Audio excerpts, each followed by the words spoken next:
Bismillahirrahmanirrahim. Assalamualaikum warahmatullahi wabarakatuh. Waalaikumsalam warahmatullahi wabarakatuh. Perkenalkan, nama saya Intan Nurul Hatimah. Di sini saya bersama teman saya Muhammad Araji Sidik. Saya dan teman saya akan membahas mengenai ide negara hukum atau rule of law. Nah, pasti teman-teman itu udah pernah ngedengarkan tentang ide negara hukum atau rule of law. Di sini kita juga akan membahas sedikit tentang materi tersebut. Jadi, ide negara hukum itu pertama kali dicetuskan oleh filsuf Yunani kuno Plato. Plato berpendapat bahwa mungkin untuk mewujudkan negara ideal itu untuk mencapai kebaikan yang beririsan kebaikan. Jadi, untuk itu kekuasaan itu dipegang oleh orang yang mengetahui hukum tersebut. Nah, ada juga yang mengatakan bahwa pemerintahan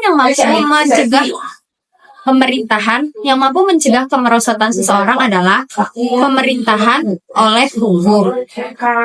Jadi, hukum merupakan panglima tertinggi yang mengatur kekuasaan politik.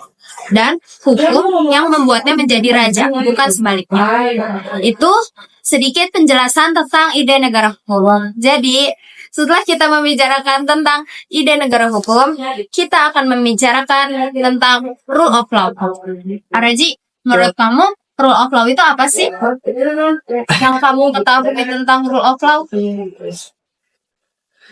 Menurut saya, yang saya ketahui tentang rule of law adalah suatu konsep yang dikemukakan oleh Albert Einstein pada tahun 1885 yang dituangkan dalam sebuah buku yang berjudul Introduction to the Study of the Law of Constitution. Nah, disitulah the rule of law mulai berkembang dan menjadi kajian dalam perkembangan suatu sistem hukum. Nah, sampai sekarang, rule of law itu menyebar ke setiap negara yang memiliki sistem hukum yang berbeda. Contohnya, ada di Eropa Barat, mereka menggunakan sistem hukum yang bernama civil law system.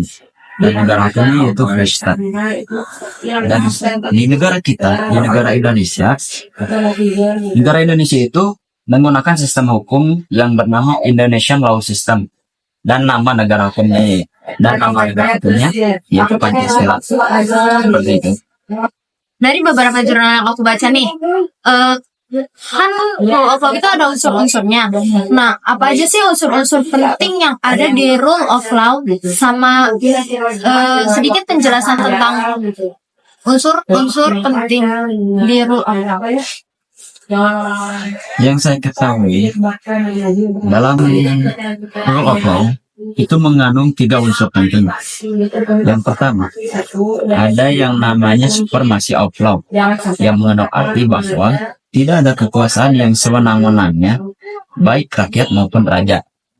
Yang kedua, ada equality before the law, yang mengandung arti bahwa warga atau negara itu tunduk sebagai pribadi maupun kualifikasi sebagai pejabat, dan mereka itu tunduk pada suatu peraturan dan hukum yang sama. Terus ada yang ketiga, unsur yang ketiga itu ada constitution based on human right, yang mengandung arti bahwa adanya suatu undang-undang dasar yang disebut sebagai konstitusi. Rule of law itu dibentuk pasti ada tujuan sama fungsinya dong. Apa aja sih tujuan sama fungsi dibentuknya rule of law itu?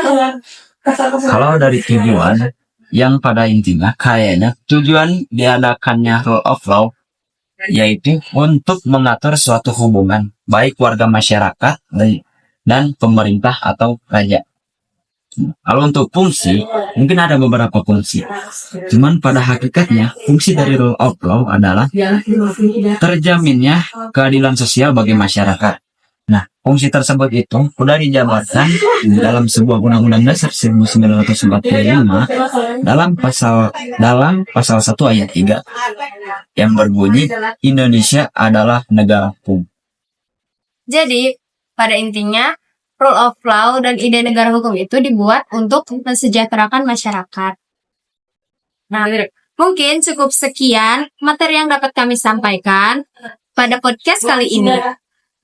Sekian dari kami, kurang lebihnya mohon maaf. Wassalamualaikum warahmatullahi wabarakatuh. Dadah.